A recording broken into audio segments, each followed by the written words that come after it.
Приватните компании што имаат обврска да ги чуваат државните нафтени резерви, повторно за тоа нема да добиваат ни денар како надомест од државата. Министерството за финансии за уште една година ја одложува примената на законот за задолжителни нафтени резерви. Наместо од стартот на идната година, како што се очекуваше, тој ќе почне да се применува дури од 2020-та. На платформата Енер веќе се објавени владините намери да се подготват законски измени со кои ќе се официализира пролонгирањето. Телма го праша Министерството за финансии и министерот Драган Тевдовски кои се причините за најновото одложување на законот и дали се информирани колкави се трошоците на компаниите кои имаат обврска да вршат складирање на државните нафтени резерви.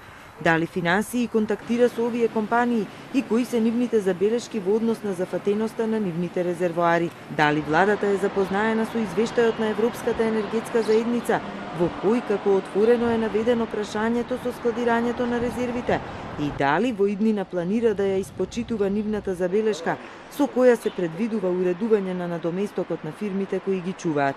Имајќи предвид дека одреден надомест при формирањето на цените се одделува за задолжителните нафтени резерви, прашавме и каде легнуваат тие средства и за што се користат.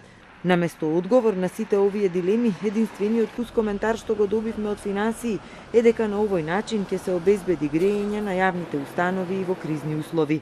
Училиштата, градинките, болниците и останатите јавни установи на овој начин и понатаму ќе можат да ги користат државните задолжителни резерви на нафтени деривати во услови на криза и во други случаи.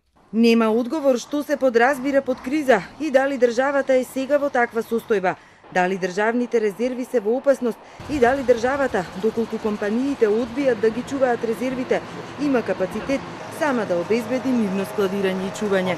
Од кабинетот на вице-премиерот за економски прашања пак Кочо Андјушев велат дека во наредните неколку месеци владата, имајќи ги предвид сите аспекти, ќе го реши ова прашање со цел усогласување со ЕУ директивата која се однесува на нафтените резерви и ќе се изнајде заеднички прифатливо решение како за државата, така и за приватните нафтени компании. За законот за задолжителни резерви пак како и за уредбата за утврдување на висината на надоместокот, неговото пресметување и уплатување, од кабинетот на Андјушев упатуваат дека тие се во надлежност на Министерството за финансии. Уредбата ќе била донесена во следниот период од неколку месеци. Во новиот закон за енергетика велат, условите за складирање ќе бидат уредени со правилник. Во претходниот закон постоеше лиценца за вршење дејност, складирање на сурова нафта и деривати, додека во новиот закон за енергетика ваква лиценца не е предвидена. Поради тоа, во фаза на подготовка е измена на законот за задолжителни резерви на нафта и нафтени деривати, кој треба да се усогласи со новиот текст на законот за енергетика. Согласно тој закон, министерот за економија донесува правилник со кој се пропишуваат условите на објектите за складирање. Државните резерви со нафта се чуваат во складиштата на компаниите Макпетрол, Окта и Лукойл.